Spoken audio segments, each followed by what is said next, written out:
Thank God it's Friday on Your View. Welcome to the show. I am Murayo Afolabi Brown. As always, I have the ladies with me. Hello, Alaja Nima Akashat Zibiri. How are you doing? I'm also fine. My heart is heavy. Oh. Last night I got a call that my father's very close friend passed, and I have never known this man as my dad's friend. It's closer than family. Wow.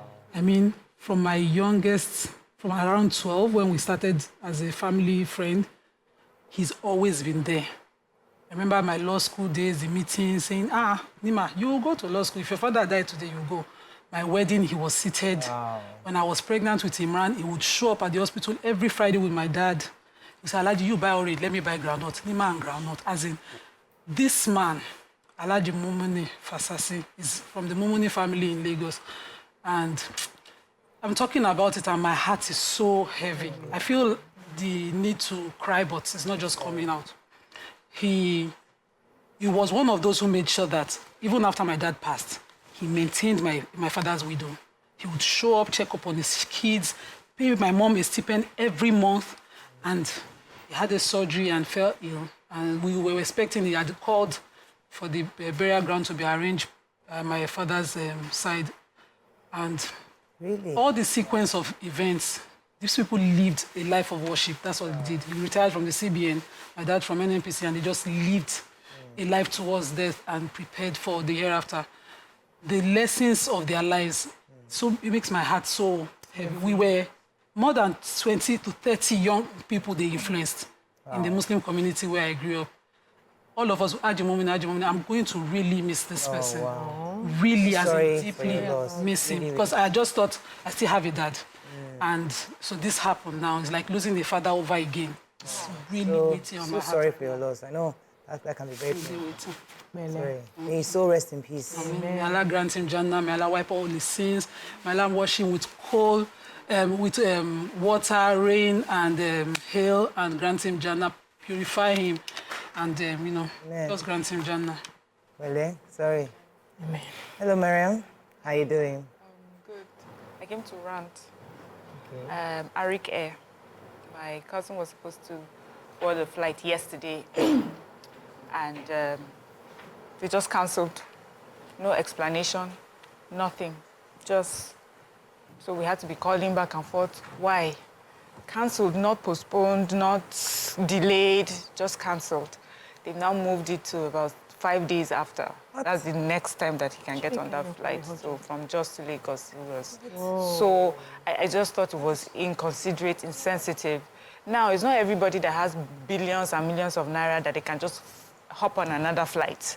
You know, some people put their monies together, plan their lives. Yeah. If that person was coming for a job interview, what have you done? The person was a student going, you just... and then they get away with this because there's never any compensation, there's never any repercussions for this kind of behavior. I'm really upset about this Arik Air. So who's going to write them? Somebody needs to write them or something. There has to be... Usually do compensation. I don't want... No, they just said that there will be a refund after 7 working days. But how about the time that he has... What the person was coming from, If you was coming for? They would, I'm sure. I've seen it before. If you push it, they will do an out-of-court settlement, most likely. How you doing? Grateful to God. Also. No. Let's lighten the mood a bit. So, gratitude challenge, day 12. I'm grateful for my business.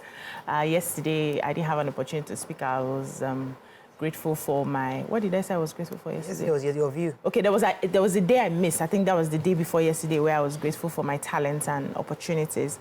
And one of the reasons I'm highlighting all these things to be grateful for is sometimes we sit back and we think that God hasn't done so much for us. But then when we put our pen to paper, you realize so many things that you have achieved without even knowing that they have come, and just keeps you in that gratitude mode. And no matter how difficult life is, there's always something to be grateful for. And that's why I'm doing this. I'm grateful. Then it's the weekend also. I hope I can rest. It's the weekend. Today is Thursday. Oh. Today is Friday. It's the weekend. So I hope I'm going to rest after the show. Let it slide. Sorry about that. God saved it today. That YK is not here. Okay, let's go on a short break. You don't have any gist for us? Nothing. Tomorrow we're doing a few things in the office, and then there's nothing major. Okay. Good. We'll see. All right.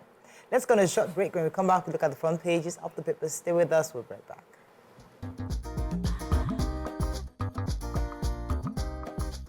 Stay tuned. Your View will be right back.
Okay, we're going to start with the nation.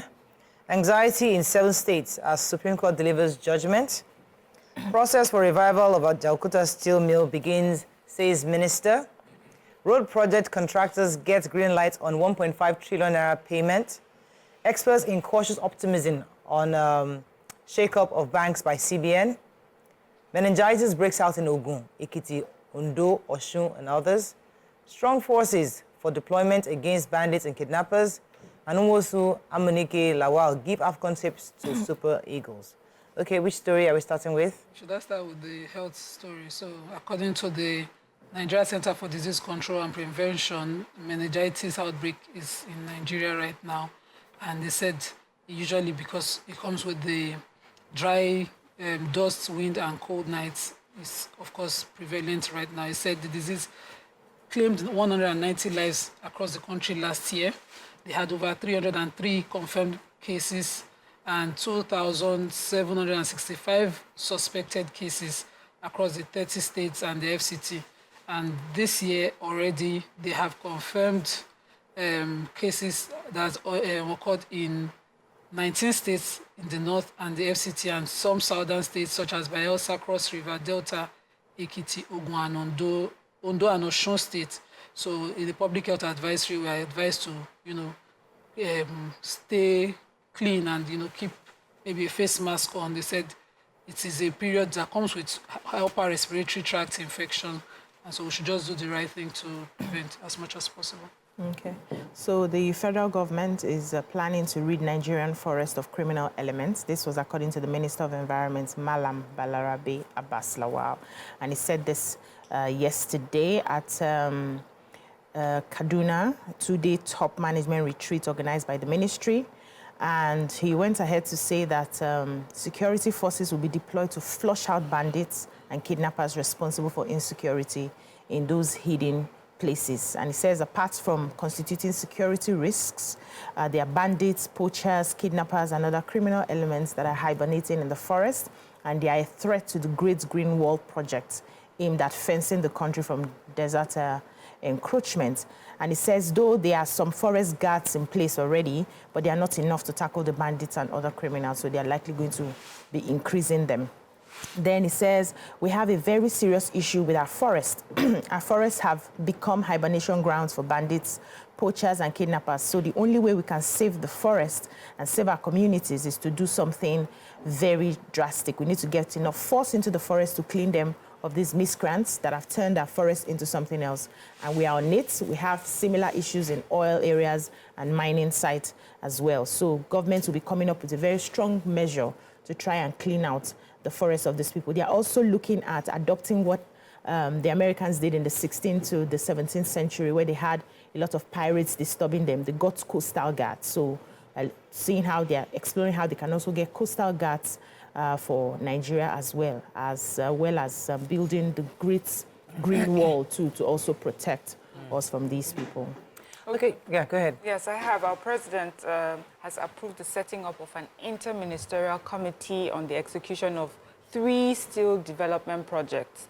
and that will also include the revival of the Ajaokuta steel mill. So the Minister of Steel Development says the committee will include the Minister of Finance and Coordinating Minister of the Economy, Betta Edu, Minister of Industry, Trade and Investment, Doris Uzoka, Minister of Solid Minerals Development, Dele Alaka, and the Minister of Defense, Muhammadu Badaru, and the Minister of Steel himself.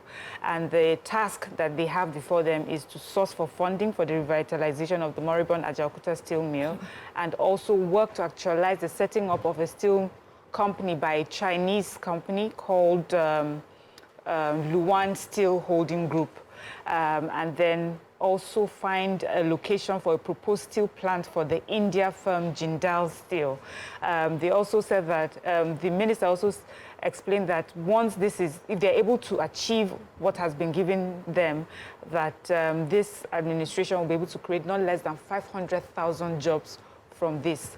And then they also said that they had met up with Luan Steel, and Luan Steel is one of the top 20 steel companies in China that produces 20 million metric tons of steel per annum. So, you know, they're saying that, you know, we're doing business with, it's in good stead, this business. So it looks good. I hope they're able to put all this to do the work.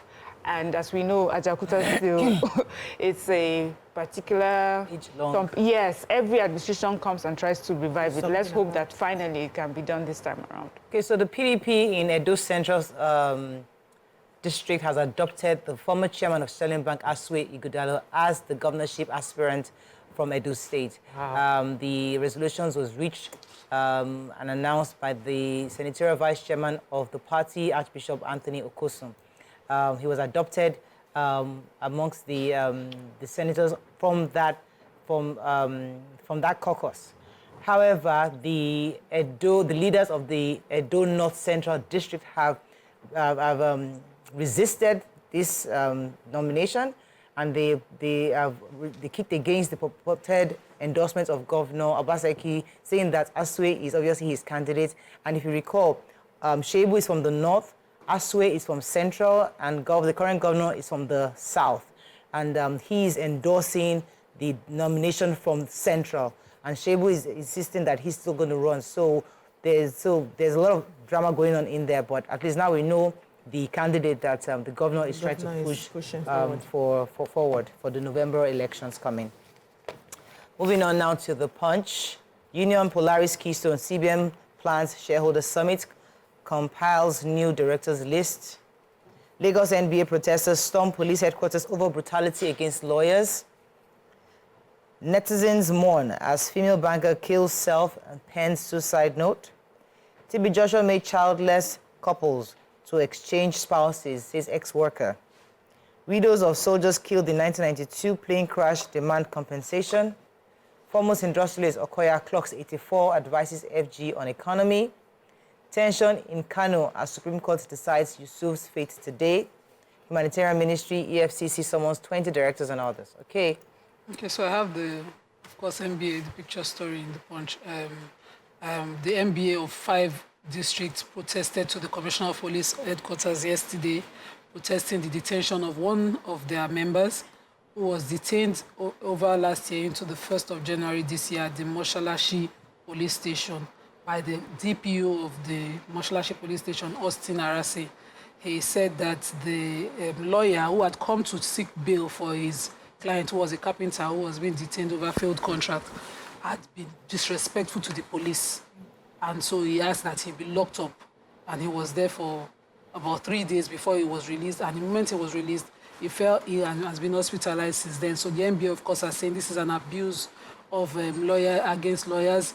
Mr. Femi Falana, speaking on behalf of all of them, insists that they will do the right thing. But the Commissioner of Police, of course, was proactive even before the protest happened. He ordered that the DPO be removed immediately and investigation into what happened be started immediately as well. And the outcome of it will be, of course, hopefully dissuade or further protest. I'm happy that, Femi Falana also confirmed that the CP is already on top of the situation, but they are demanding more and respect for lawyers. Usually it's our work to show up, to go and arrange the release of our clients. But I cannot imagine me being locked up trying to get I heard that sometimes you get beat up and... But even in sometimes. But I have good friends among the police, so some of these things I don't have. That's not Okay, acceptable. let's go on a short break now. When we come back, we continue with our review. Stay with us, we'll be right back. Thanks for staying with us. We're still reviewing The Punch. What's the story? Yes, I have a human interest story. This is a very painful one. It's been on the news. It said Nigerians were mourning the death of a female banker worker in Ikorodu, Lagos State, who took her own life. The 32-year-old Amarachi Ugochukwu had died after consuming an insecticide. So the incident happened on Monday within the premises of the bank. They said at about around 1 p.m., she made her way to the restroom where she was said that she had drunk the insecticide unknown to her colleagues. But, after a while, some members of staff started looking for her because her phone, which she left on the table, was ringing continuously. She was not around to pick the calls, only for them to get into the restroom and found her lying dead on the floor. And they also found a note that she had written. So the notes was obtained, and they said, according to what she wrote, she was blaming the hard economy for her decision to end her life, that nothing was working for her. She says, and I quote, "Nothing is working in my life. My figures are low. My brain is clogged up. The economy is getting harder. My decisions are wrong. My mind is messed up. The future doesn't seem bright at all. I see extreme hardship. I can't bear the pain anymore." That was what she wrote, and also went ahead to apologize to her parents and siblings. That was how she concluded the writing. So, the bank manager had reported the incident to the police. A lot of people were talking about her. They also, people who knew her, who had probably done business with her, said she was also hustling outside the banking job. She was a shoemaker, and she did quite a number of deliveries during this December period. They knew her from her work. She was really a good shoemaker, as well as combining with the bank job that she was doing. People really felt bad about it. And, it was a call to holding government accountable, that the hardship is all around. Most Nigerians are feeling the tightness of the economy as it is, and we must hold government accountable to do things to at least help ameliorate the sufferings of the people. It's just a very painful story, and we'll all say that when you get to a point where you're feeling this way, you must talk to somebody. You must talk to a family member. You must find a profession. Just cry out, talk to somebody. Maybe if she had done that, people would have understood what was going on, and this wouldn't have ended like this. It's just painful. Also rest in peace. I have a story of widows of military officers who had died in the Hercules C-130 military jet crashed in Lagos, December 26, 1992. Very sad event. They were military officers who were traveling for a course in the north, and the plane, upon takeoff, I think they said 3 minutes upon takeoff, it crashed, 163 people on board. So the wives of these military officers say that since then, they never received any form of compensation. They said, or support. And they were able to say this during a distribution of palliatives, during a call during the distribution of palliative to widows of deceased military officers in the South by the wife of the Chief of Defense Staff, that's Mrs. Ogogo Musa. So they're asking that they should please take their cry to the wife of the president, Mrs. Tinubu, that, these women, many of them have passed on since then. It's been over 30 years this happened. Some of their children to have passed on. They said education, they didn't get any form of support for the education of their children. So many things they had to carry alone throughout this period. And they hope that, this case will be looked into and they can get some form of compensation. So more news is coming out about the TB Joshua pastor, a former worker of TB Joshua, and the current pastor of the Redeemed Christian Church of God, Pastor Debo Akinyemi, was interviewed by Punch, where he made some really shocking revelations about the late pastor. Talked about the fact that he was very nocturnal. He has all his meetings late into the night, 12 a.m. He can ask them to show up at 6 p.m., but doesn't show up until like midnight. And then the meeting's like 10 minutes, he gets them to eat food. And for couples, he swaps them for those who are having issues with fertility. he swapped couples and have them to exchange spouses so they can have children. He was quite generous with funds, and they lived a very regimented life where everything they needed, you can't have bank accounts, you can't go out, you can't have regular jobs. Whatever you need is provided by the church, and it's provided promptly. So it was really very interesting interview there. It was quite shocking. Okay, moving on now to Daily Sun. Judgment Day for governors. Burial laws, Soludo Catholic Church on warpath. Betta Edu, don't spare anybody involved, Obi tells Tinubu. Sultan directs Muslims to watch out for new moon of Rajab. Wike issues threats over Abuja light rail. Tinubu approves committee to revive Ajaokuta steel plant.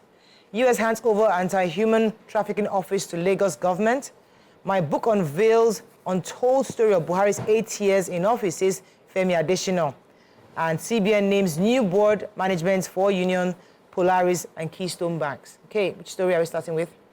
Should I start with the Sultan story? So the Sultan, of course, has announced that Muslims should start to look out January 12th for the moon, welcoming the month of Rajab. So right after Rajab is Shaban and Ramadan just kicks off.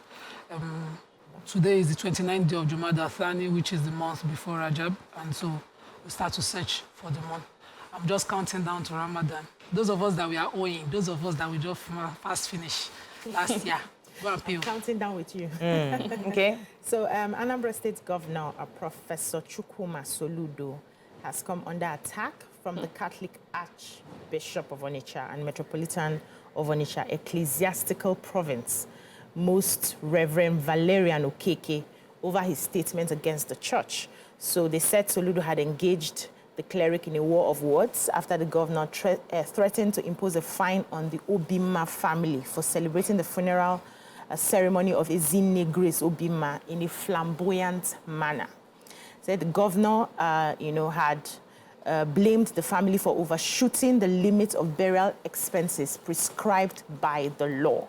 And he said the insignificant low-key burial of his own father, that's Pa Simeon Soludo, was a child's play compared to that of the late Madam Obima, who died at 88. But the Archbishop has reacted, and he said that the governor is stepping into areas that he has no jurisdiction over, and he asked him to respect the boundaries of principles of separation of jurisdiction. And in separation of power, you don't make laws for the church on how to bury the dead, because it's bound to fail. It's not the duty of the government to make laws on how Christians should bury their dead, because there are more serious things that the government should, focus on. And any law that is impossible to keep or enforce should be considered unjust. It says the church, the church made laws, where they felt that they wanted to reduce the cost that they use for their burials, but that is for them to determine, and that's also for the family members of the owner of the dead to say, okay, this is what we have and this is what we can spend, that it doesn't concern the government. But I think the government, I absolutely disagree with them. I think the government is looking at, because I remember when I went to Delta State to bury my auntie, and by the time I got there, things had changed. And I was asking, usually we have large groups collecting this money, collecting that money, people would borrow to bury. But by the time I got there, everything was just done so small. I didn't even see things exchanging hands. And I was asking what happened, because I knew that those people had the ability to do a very large burial. And they said the government of the town had, put laws in place to help people be able to bury sanely without getting into debt. So I think the government can also weigh. We're all trying to see how we can make life easy. I don't even agree that it's the church's call. It's the traditional rulers. It was custom that brought this flamboyant and befitting burial thing. Even in my area, it's the traditional rulers that cut and curb all of these excesses. So it's not the point of the church should be silent and leave the government. It's not a hot topic today. I just remember when Chimamanda called out some Catholic priests. She says when her mom died, they were constantly asking for money. It was a conversation. Okay, so United Nations Consulate yesterday handed over the Countering Human Trafficking Office Lagos State Government to the government yesterday. The Consul General, Will Stevens, told guests at the event that the initiative represents a significant step forward in U.S. and Nigeria collective efforts to combat human trafficking across the nation. He extended his gratitude to all the partners and also said that the U.S. has, between the years 2021 and 2023, the U.S. has provided $1.3 million to the United Nations Office of Drugs and Crime, that's UNODC, to support Nigerian government's efforts to protect those who are vulnerable to trafficking. Moving on quickly now to Vanguard, the major headline, Edugate. APC governors Peter Obi back Tinubu on probe. Attacks Governor Aliyah Bars, local government chairman from leaving domains. New bank CEOs will boost confidence, says NECA and others. 32-year-old bank staff commits suicide over harsh economy. And no grief for anybody. Lawyers fault police caution as army adopts slogan to fight insurgents. Okay. Yeah, Educate. Vanguard is calling it Educate. Some of us are calling it Betta Gate. So governors of the ruling APC have weighed in on the recent suspension of handlers of the nation's social investment programs. That's the Minister of Humanitarian Affairs and Poverty Alleviation, Dr. Betta Edu. And they're asking Nigerians to be patient with as the president will take further action based on the outcome of ongoing investigation. And we have in a unique case where the presidential candidates of the Labour Party is agreeing and in support of what the president is doing concerning this case. He says that it's reported that he's thrown his weight behind the president's action, asking him not to spare anyone involved in the financial malfeasance in the ministry. The APC governors too have come together. They're united in supporting the president and the APC administration for this investigation, and they're asking Nigerians that, allow for investigations to happen, and whatever the outcome is, will be based on these investigations. Quickly, no grief for anybody is a slogan we all adopted, in the country. Except me too. Except me. And, the police has issued out a warning against the statement, saying that it's capable of inciting people. Lawyers, on the other hand, are disagreeing, say there's nothing like that. It's just an expression of antiquity, and the police cannot stop or criminalize it. The soldiers, on the other hand, have adopted the same no grief for anybody, saying they are not going to grieve for terrorists, and they are not going to grieve for anything that's not working, in the country. And it's just been back and forth. So I think we need to just decide what we want. But for me, I don't think there's anything wrong. Not green for. Yeah, let's go on a break. When we come back, Put it in context. to continue with the show. Stay with us, we'll be right back.